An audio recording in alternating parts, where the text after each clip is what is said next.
So today I've got my hands on the Philips PICOPIX Max One. Big thanks to Philips for sending this over. This is of course a smart DLP video projector. It's native full HD. It's small, compact and portable. You can use it anywhere you like. Let's get this open and see what it looks like. Okay, there it is. Wow, that is small. And what's interesting is it actually has a bit of weight to it. So Philips PICOPIX Max One. I'm going to put it to the side right now. See what else we get inside the box. Wow, look at that. All the accessories so neatly arranged. So this is everything you get in the box. You've got a user manual. You're getting a drawstring carrying pouch. It's actually got two sections to it, so you can put your power cable on one side and the actual unit on one side. So you have your power supply, and I guess it's an international power supply, as you've got your standard US-Canada connection, and then you've got UK and Europe, etc. This comes with a small remote control powered by two AAA batteries, and guess what? The batteries are included. And last but not least, the projector itself. You've got a bit of weight to this. It feels very premium. 850 grams is the weight. You can see Philips PICOPIX Max One. And you've got some touch controls on the top. On the front, you've got your lens and a grill for the fan. On the side, you've got some ventilation. On the back, you have a physical power button, infrared port for the remote control, HDMI input so you can hook up your favorite TV box or game console and enjoy that on a display up to 120 inches. You've got an audio jack so you can hook up some external sounds or even some headphones. You've got a USB port for multimedia playback, USB-C port and a power socket. And if we keep going, you've got some vents, and that brings you back to the front. And this is what the bottom of the projector looks like. You can see you've got two non-slip rubber strips and a tripod thread in the center, so you can hook this up to any universal tripod mount, and you can set this up as your mini home cinema. Now let's quickly go through the specs. So this is a DLP LED video projector. Lamp life is 30,000 hours. Brightness is 800 Ansi Lumens. You have a native full HD resolution of 1920 by 1080. The contrast ratio is 10,000:1. You have autofocus and automatic keystone correction. The maximum optimal screen size is 120 inches. You've got your HDMI input so you can hook up your favorite TV box or game console. You've got built-in 2x4 watt speakers. There is also a built-in 3000 milliamp hour battery, which promises over 3.5 hours of portable movie playback. Okay, so very impressed with the size of the unit. It's so compact. The specifications are also pretty impressive. I can't wait to see how a 100-inch Full HD display looks from this tiny device. So without any further ado, I am going to get this all hooked up. We're going to test out some trailers. We are going to test out some gaming as well with PlayStation 4. And we're also going to test out that input lag. So I'll be right back. Okay, so the projector is set up and ready to go. I've got it mounted to a tripod stand. The first thing I want to do is test out that fan noise. So here's my sound level meter. If I move a meter away from the projector and switch that on. So from a 1 meter distance, you can expect around 38 to 39 decibels of fan noise. And if you were standing right next to the projector, you can expect around 42 to 43 decibels of fan noise. So when you first switch on the projector, all you get on screen is a bunch of settings in the corner. And I'll quickly show you the settings. So you've got input source, USB-C, HDMI or auto. You've got brightness mode, normal, presentation or energy saver, keystone correction, volume control, CEC, USB-C charger. You've got your picture settings, including digital zoom. And then you've got some language settings with sleeper timer and software reset. That is pretty much it. There are no other system menus as such. So you basically turn the projector on. That's all you're going to see until you connect a source. So the first source I'm going to connect is a USB-C one. So in my hands I have a Samsung Galaxy S21. I'm about to plug that in to the projector via USB-C. And you should see the screen mirror any second now. So you can see screen mirroring is working absolutely fine. You can connect up a mouse or a keyboard via Bluetooth to your phone, and you can use Samsung DeX. So yeah, you've got a USB-C screen mirroring for those phones that actually support this feature. So that was USB-C screen mirroring. Now it's time to connect to the PlayStation 4. So HDMI is plugged in. As soon as I power on the PlayStation 4, the projector should automatically detect an HDMI input being active.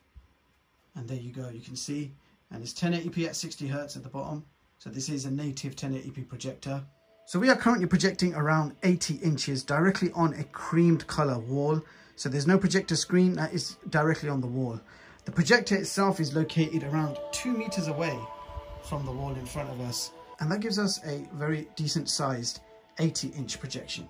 Projection quality looks quite good. You can clearly see all the details in the smaller icons.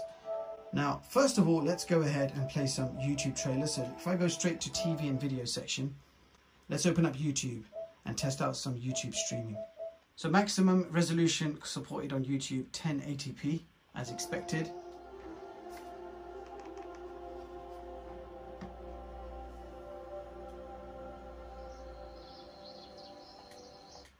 Just pausing the projector on this scene. So a very nice projection quality, 1080p, no pixelation up close. You can see going right up to the lizard, there is no pixelation. All 4 corners look sharp and bright. Now, I do want to switch on the light and show you what daytime projection looks like. So that's daytime projection. And I have to admit the projection quality still looks good to me. So you can use this projector in the daytime, no issues at all. Now, what I do want to do is also switch off the light and open my blackout curtains. So if I open them, get some natural light in here, and you can see projection quality still looks good. So the 400 Ansi Lumens in this projector means you can use this any time of the day. But to really enjoy a projector, you really want to use it, ideally in a dark room situation. Let's play a few movie trailers and see how we get on. Drop dead. Got to learn stone. Right over here. Since 1849, Kingsman tailors have clothed the world's most powerful individual. I just want to quickly pause it there and show you the digital zoom. So you can make the display size smaller if your wall is not big enough. And you do have the option to adjust the picture quality. So you can have cinema mode, vivid, and you have user mode. So that's where you can actually adjust the brightness, contrast, saturation, and so on and so forth. So if we go to brightness, you can adjust that image exactly to suit your own needs.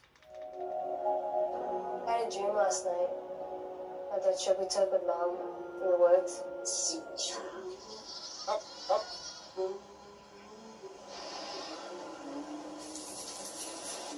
The president has been taken, and you, Mr. Brian Mills, is the suspect. We are the better ones. Better, ma'am? Emphasis on the better. Is that you? He used to call me on my cell phone. Guys, we're on right now.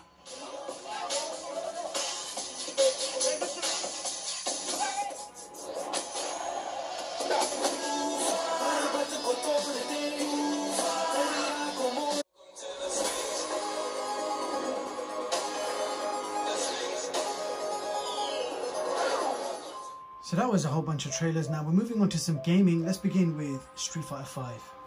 Round 1. Fight!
you, buddy. What is at the moment? Valencia.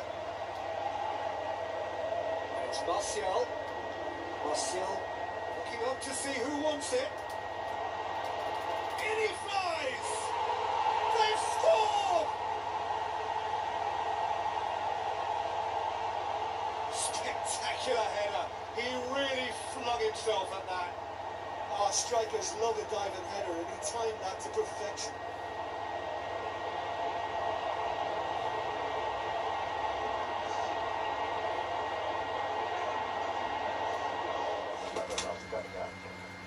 Be advised, hostile HDMI is spotted.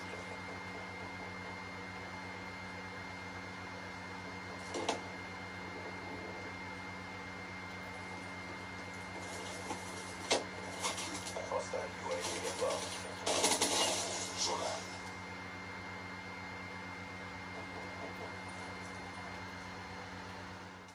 So there you have it, guys. That was the Philips PICOPIX Max One.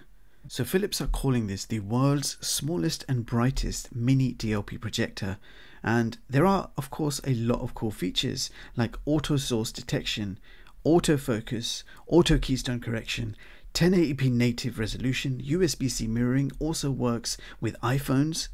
The HDMI port also supports CEC and ARC. The brightness and contrast are very good, probably the best I have seen in a mini projector of this size. The autofocus and keystone correction means there is nothing to adjust. Place the projector anywhere you like and it will give you a pretty nice looking projection quality. However, I do kind of wish that this had a built-in OS like Android TV OS or even full Android. It would mean that you can use it standalone, but this projector relies on a connection, be it HDMI or USB. Now, movies and games do look pretty good. In fact, the projection quality looks much better in person when it's in front of you. For some reason, my camera just could not pick up accurately what this actually looks like. So this looks much better than the demos I've showed you. So to sum this one up, here is my latest video projector chart for 2021, allowing you to compare the specs and prices of all the latest projectors. And as you can see, I have ranked the Philips PICOPIX Max One at position 11 on this chart, making this the best mini projector I have tested on the channel so far. Now, mini projectors can fit in your pocket. They are the smallest type of projectors you can get.